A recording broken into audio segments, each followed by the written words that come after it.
Everybody, I have Eric's LinkedIn page open, but I'm not going to go through his experience and expertise because you have this in this small brochure.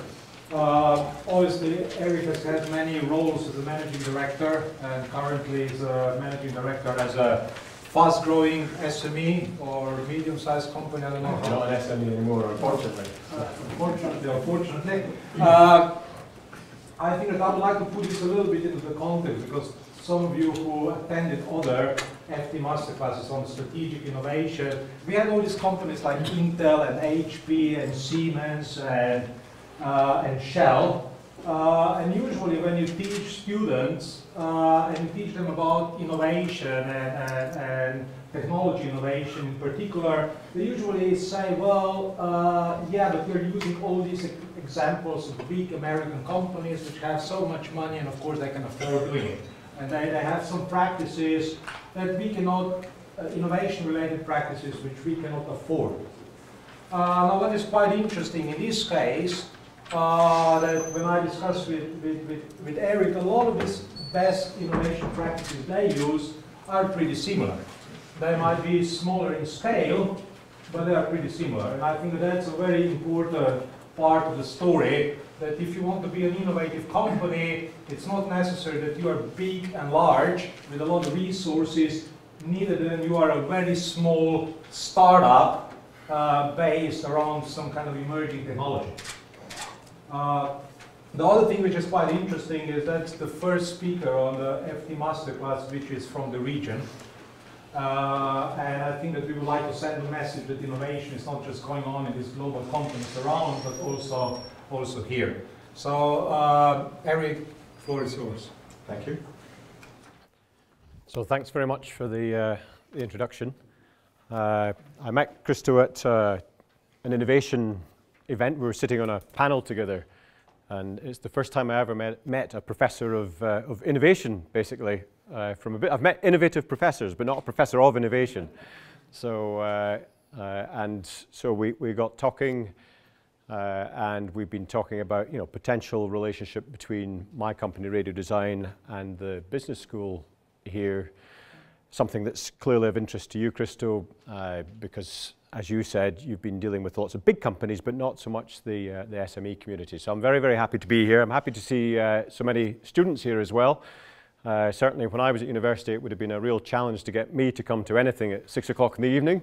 I had better things to do with my time, so welcome to you as well, and also to the external guests and people from the business school.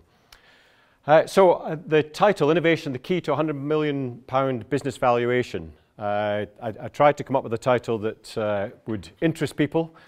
I started Radio Design 6 years ago now. And we have had business valuations around 100 million, some higher, some a little bit lower. But I thought the title would at least catch, hopefully, some of the business school students' eye, and hopefully inspire a little bit to see if you can do something similar. Because certainly, in this region, and as you said, I guess I'm your first speaker from this region, it's something that we really need to see happen here, and we certainly have the potential to do it. Radio Design, it started in August 2007 with 11 people.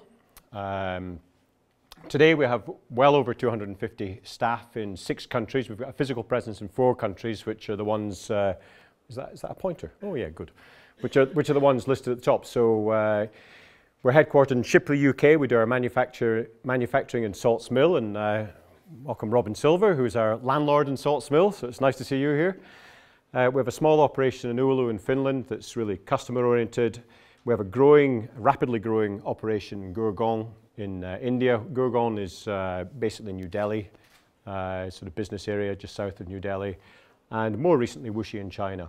But we also have full-time staff in France and in Czech Republic managing growth in Eastern Europe.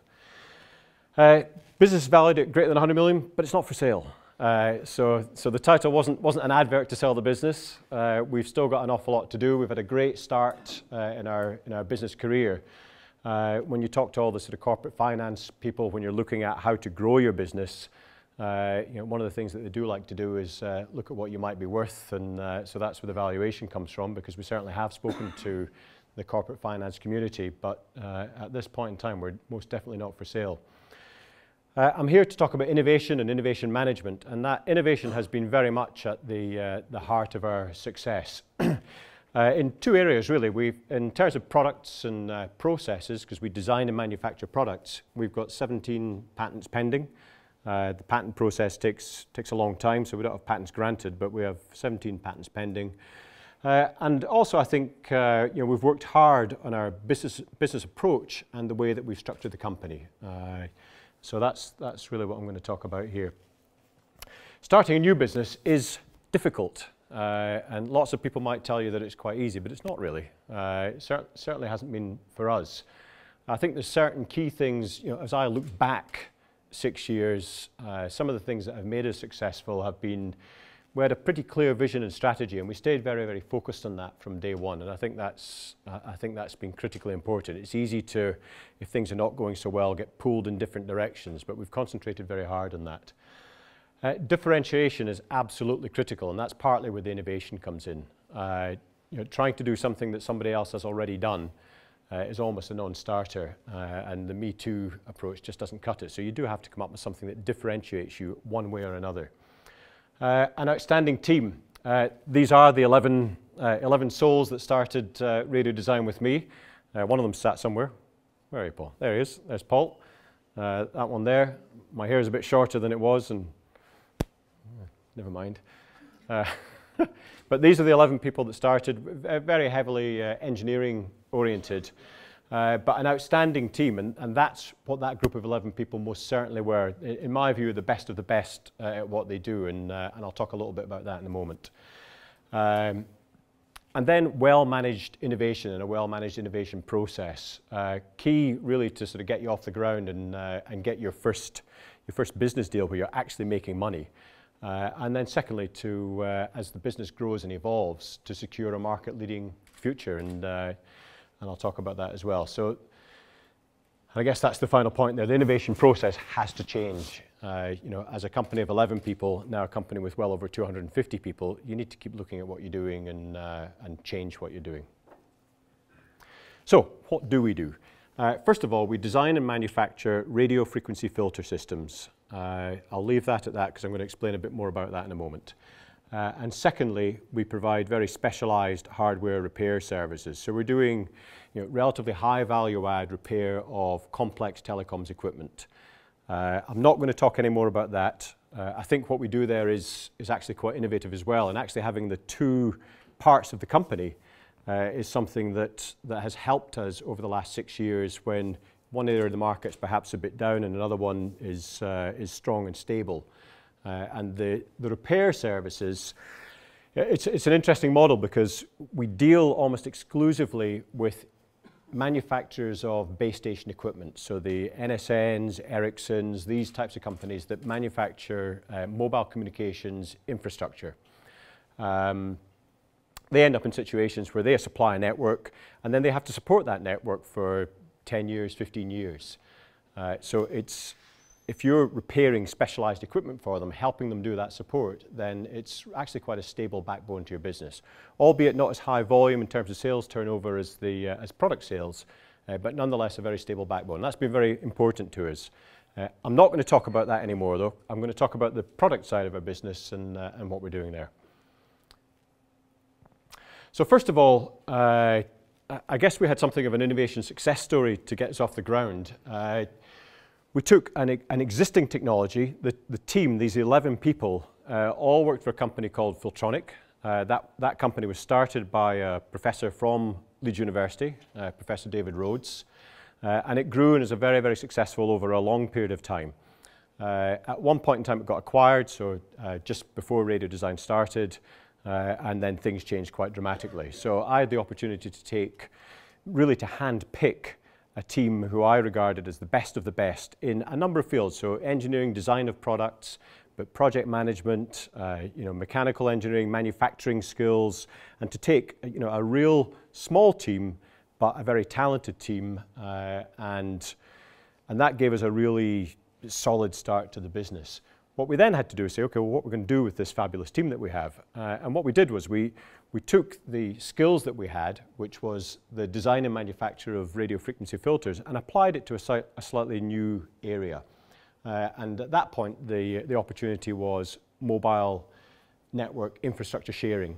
Up to that point, the only sharing that had been done was the sharing of the physical locations of sites. So two companies, and you will have seen lots of mobile telephone towers where you see a mast with many antennas on it. And that might be a situation where two mobile companies have decided they want to share the physical location. Prior to 2006, they weren't allowed to share any more than that. The EU in this market didn't allow that, and in most other markets around the world. As mobile networks grew and evolved, they were really trying to ensure there was competition in the market, which meant that the UK ended up with 5 separate mobile networks, all independently owned and managed, which meant that 5 companies all were trying to put a national infrastructure in place.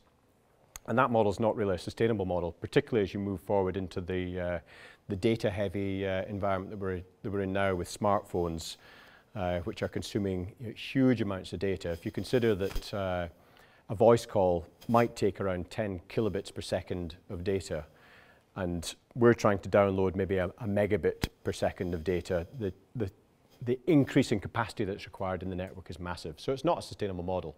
And why should it be? Because mobile networks are like any other network. So whether it's electricity or gas or rail, they're all examples of one piece of infrastructure for the whole country. And yet you can buy your electricity from one of, I don't know, 5, 6, 7, 8, 9, 10 different suppliers. And so that's the way the mobile networks are evolving, not just in this country, but internationally.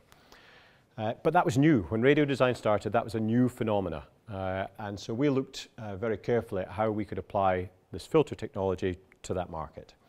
The end result was we were first to market with a product that allowed 2 operators to share the same network. And by sharing the same network, what I mean is they shared the antenna at the top and the mast, and they were able to connect lots of base stations to the same network. In fact, so that was the first product that we did. It's called the Universal Combiner Unit. It's not universal, not in the slightest. It's custom designed very specifically for that opportunity. I think we managed to sell it to one other country. We sold it in Spain as well, where they had a similar situation. But basically, the UCU sits at the bottom of the mast, and it allows, in this case, it was 2 3G base stations and 1 2G base station, a GSM base station, all to be connected to the same antenna system. So without it, you end up with lots of antennas on the mast, and with it, you can, it makes it very, very easy to add new equipment to existing masts, because all you have to do is put a box at the bottom. You don't have to climb the mast, you don't have to put any additional strengthening of the mast to support all the additional equipment. And this had never been done before. It had been done between different bands, so maybe GSM and 3G there was sharing, but not for 2 operators actually with the equipment operating in the same band using the same system. And that was the thing that we did a bit differently. I won't spend too much time on this, but that's kind of how it works. And so these little boxes represent filters. It's not a trivial problem to solve, because mobile networks, they operate on a system that you've got signals that are going up to the antenna to transmit them, and then your handset is receiving these signals after it's been transmitted through the antenna. And then imagine this is a mobile phone with very low output power. You're making a phone call. You end up with really a very small signal, which is then attenuated through the air, is picked up at the top of the mast, and has to go through the receiver system of the base station. And these systems, if you see that there's the red one and the green one here, the transmit frequency is, and the receive frequency are different. So it transmits at one frequency, receives at the other. And one of the reasons that you do that is to keep the transmit signal separate from the receive signal. If you're transmitting at 40, 50, 60, 100 watts on the transmit side, and you're receiving at microwatts or nanowatts, you've got to make sure that the transmitter just doesn't blank out the receiver. And one way of doing that is to separate them in frequency. And when you're dealing with 2 systems that are operating within the same frequency band, where you've got transmit and receive, that makes it quite a difficult problem to deal with. And that's something that we've been very successful doing at Radio Design. So just to explain again what it was that we did. So you could have, first of all, you've got two operators with separate systems on separate sites. So what you could do is you could just bring these two operators together to operate on a single site, and you could either put a separate antenna up, so you could share the land, you could put a separate mast up and add separate antennas. You could add more antennas on the same mast. And Paul, at one point in his life, was chairman of a rugby club, and after radio design came along and we came up with this great idea to share the mast, lots of landlords found themselves in a position where, including rugby clubs and churches and maybe universities as well, for all I know, but found themselves in a situation where companies like T-Mobile coming saying, actually, we're going to remove one of the sites now, and we're going to pay you half the rent. And that was basically their business model, was to reduce the number of sites they have and reduce the amount of equipment on the site so that they could pay less rent, because one of the single biggest operating costs for a network operator is the rent of sites. So it's a big deal for them. Clearly, you're not saving very much if you just move more mass onto the same site. So then you start looking at how can we combine the equipment to share one antenna. And there were solutions out there. Quite often, companies were using what are called 3dB hybrids to do some of this combining, but they throw away half the transmit power. And if you're throwing away half your power, you need, basically what that means is you need twice as many base stations to cover the country. So that's sort of counterproductive. It doesn't help them save any money. The solution we came up with was a fully integrated solution that combined the 1800 is a 2G system, and then 3G and 3G, all in one box, which is that picture of that UCU that I showed you earlier. And what that allowed them to do was, with no impact on the performance of the network, plug in a box at the bottom of a mast in an existing site, and then plug in more base stations into that. And all of a sudden, instead of one base station using that site, you've got 3. Or in other situations, could be 4 or 5 or 6. So lots of base stations all sharing the same antenna and the same mast. And so the net impact in the UK was, we've gone from a situation, back in 2008, there were 5 separate operating companies. This was quite an old slide, and it was difficult to predict exactly what was going to happen at the time, but it has now happened basically, or it's continuing to happen, but certainly the consolidation between operators has already happened. So there were 5 operators with about 10,000 sites each, 54,000 sites for the whole country, providing the link between your handset and back into the mobile communications network. That's changed already. There are now 2 networks. And these 2 networks are made up of 2 joint ventures. So O2 and Vodafone have formed a 50-50 JV, and Orange T-Mobile, they formed a 50-50 JV, and then 3 kind of tacks on to the Orange and T-Mobile. And from a regulatory point of view, they have to be supported because they were the smallest player in the market at the time. So you've got 2 networks now,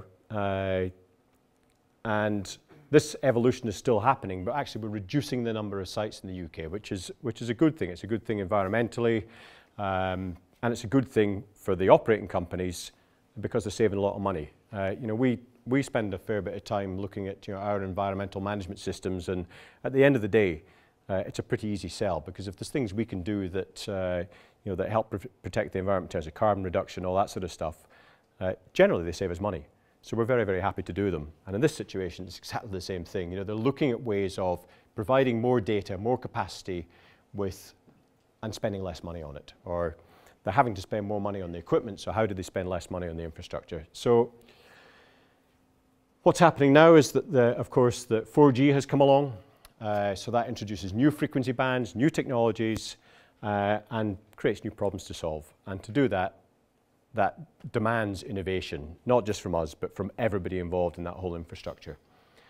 Another thing we did, which I'm happy to speak about now, although I wasn't on the lead up to the Olympics, I was more reticent about talking about it, was we provided a solution for all the network operators, the 5 at the time, that allowed them to have single antenna systems for high capacity sites at each of the Olympic venues. It may not have worked, but it did work. It worked very successfully, so I'm quite happy to talk about it now.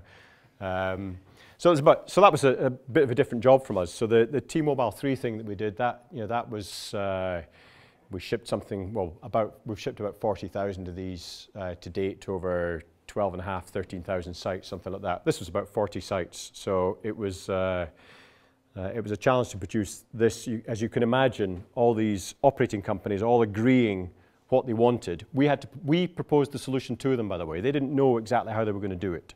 So it was down to our team to come up with a solution.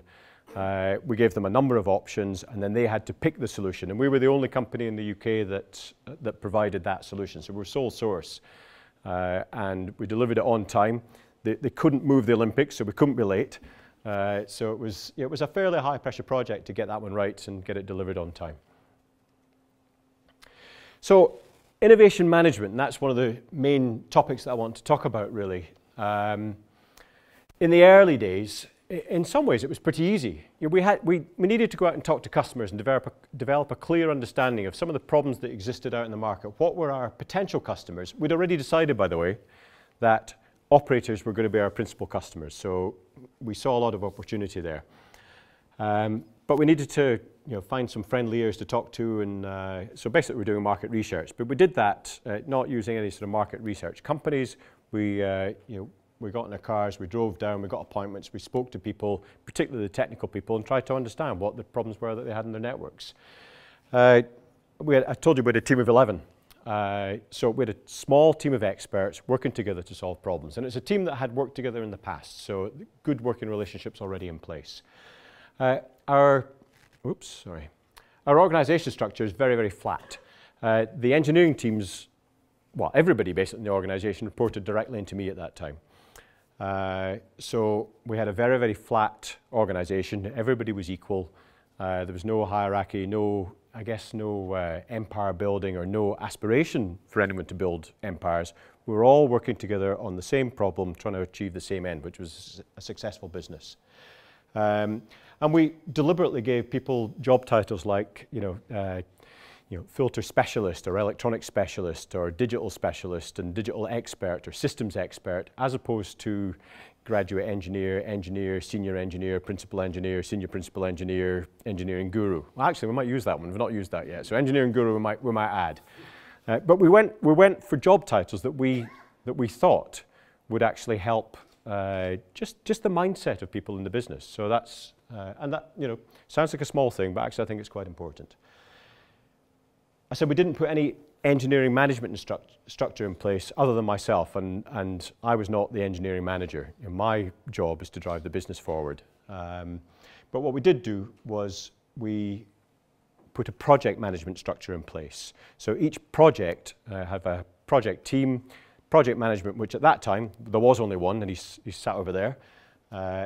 Paul was responsible for managing the actual projects once we'd agreed what we were going to do. So we agreed on the projects, project manager managed it, and we haven't changed that, okay? So we're now a much bigger company.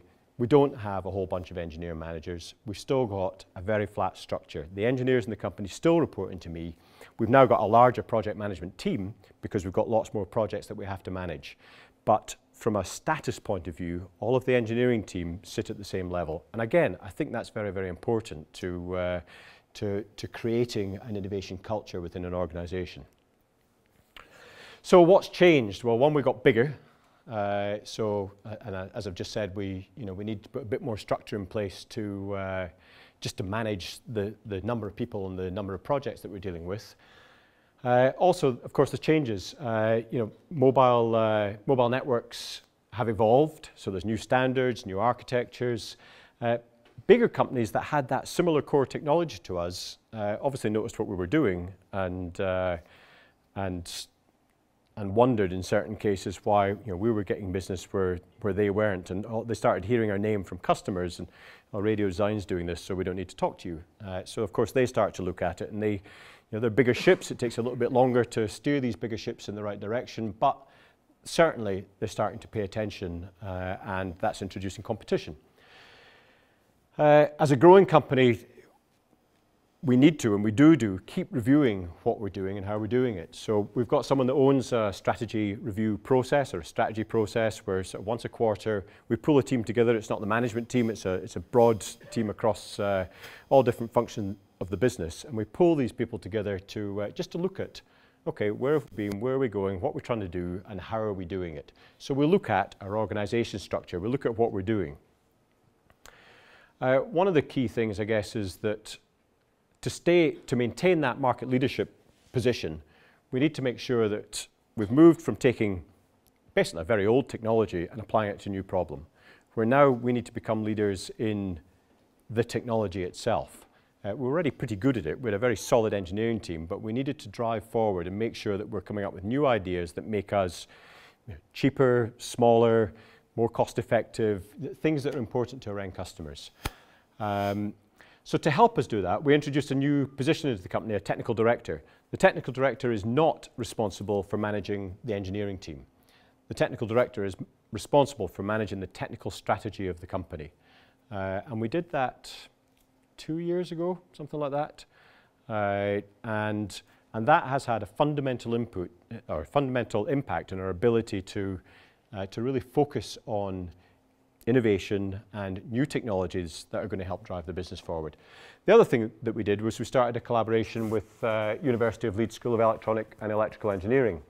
And that's something that at the time we started, that was also 2 years ago. I guess we were turning over about £14 million would have been our turnover at that time. But everything that we did, spending money on things like this was a really, really big decision for us. And any SME, I'm sure that's the case. As you're growing quickly, it's difficult to take a step back and say, okay, do I really want to spend a lot of money on something that isn't going to actually yield any results potentially for 2, 3, 4, 5, 6, 7 years? So that's a big decision to make. But we did make that decision, and I'm glad that we did. So that took the form of sponsoring a Royal Academy of Engineering Research chair. It's led by Professor Ian Hunter, and we've established a Centre for Microwave Signal Processing. Ian Hunter, the very handsome chap there, is sitting just right here in the front row. The 500k investment, that's Radio Design's investment. Obviously the university contribute as well, as do the Royal Academy of Engineering. So there's a significant amount of money going into just pure research into, we've called it microwave signal processing. That means, for the most part, radio frequency filters, because they process microwave signals. So a lot of the research is focused on filters at the moment. That is a managed program of research where we've got clear objectives. So we sat down and said, okay, what is it that we want to do? And there were various things. Make it smaller, make it make it more flexible. So we agreed a very clear set of objectives, and we meet with the university at least every couple of weeks. Would you say, Ian? Yeah, at least. So at least every 2 weeks we get together and we look at what we're doing, where we're going, how we're doing it. So it's not it's not just a case of giving a university some money and then just leaving them to it. It really is a collaborative situation, and sometimes PhD students of Ian's actually come and sit in radio design using our design tools and working very, very closely with us as part of our team. So it's a very, very close collaboration. It's closely managed as much as you can with research, because we don't know what the outcomes are going to be. We know where we want to get to, but we don't know exactly how we're going to get there. But we are monitoring it closely and working very hard at it. And I think that's something, you mentioned, Christo, at the beginning that, big companies, we're doing some similar things. And I think the appointment of the technical director with a responsibility for innovation and for strategy, but also the way we're managing the research program. And, having met Christo more recently, I'm certainly interested in looking at future collaboration with the business school as well, because one of the things I said earlier is we're looking not just at what we're doing, but how we're doing it. And that's an area of interest for me in terms of, okay, I've only got my experience, so is there a way that I can draw on other people's experiences and just take a step back again and look at not just what we're doing, but how we're doing it. We have been well recognised for innovation. Started in sunny Yorkshire we were winners of, this was a Yorkshire Forward, I guess, sponsored event, but we were winners of Innovator 10 back in 2010. I guess the clue is in the date is in the title. We then got a Queen's Award for Innovation in April of 2011. As Paul and I having a chat with Her Majesty. I won't tell you what we're talking about, but we're there for a while. We were then finalists for the Royal Academy of Engineering MacRobert Award for Innovation, and that, in the engineering community, that's a big deal. It might not be in the business school community, but it certainly is in the engineering community. We didn't win that one. Microsoft won it, but it was quite nice to be one of 4 finalists. So it was Radio Design, Jaguar, the Ministry of Defence, and Microsoft. And I'm told that we were runner-up, though they're not allowed to tell me that, but that's, they assured me that they had a very, very difficult time choosing between Radio Design and Microsoft. Microsoft won it for the, the Kinect input for the video games. That's what they won it for. And it was Microsoft Research, who are based in the UK, but I don't think they should have given it to a US corporation. But they did, so there you go. And then very recently, we won an award in India. This is another business school, this Aegis or Aegis, or however you pronounce it, for the Greek scholars amongst you. Graham Bell Awards in India, and that was October last year, so really quite recent. And in that particular one, we were up against NSN, so a big supplier of infrastructure equipment, and that was for innovation in access network, and it's because of all the network sharing innovation that we've been doing. So we have been well recognized for the work that we've done in innovation, and that's something that we show to our customers to try and convince them that we're the best at what we do. So these things are important. So just in summary, we have an international presence already. I mentioned 6 countries, and we're expanding globally. The market that I've described that we're working very hard to address, you have to take it one step at a time, but it is very much a global phenomena. Smartphones, they're not just in the UK, they're not just in the United States, they're all over the world. And the mobile operators have the same problems all over the world. They've got to find a way of delivering more data cost effectively in order to support the bandwidth that these devices require. So it's a global business, and from day one, Radio Design has always been a global business. We're really focused on not just network sharing, but products that support the cost-effective and timely rollout of high-capacity networks. And we've stayed very, very focused on that. So we've stuck with the radio frequency filters, which is where our core expertise has been. But it's not a small market. It's a massively growing market, and it's a new market, because this whole phenomenon of network sharing, 6 years ago, in most countries, operators were not allowed to do it. So it's a brand new market, and we're kind of leading the charge in that market. As a result, our products are broadly deployed in many countries around the world. And finally, innovation and the way that we've been dealing with innovation, the way we've been managing it, has been core to our success. So with that, I'm going to leave it there and invite questions from the floor. So thank you very much.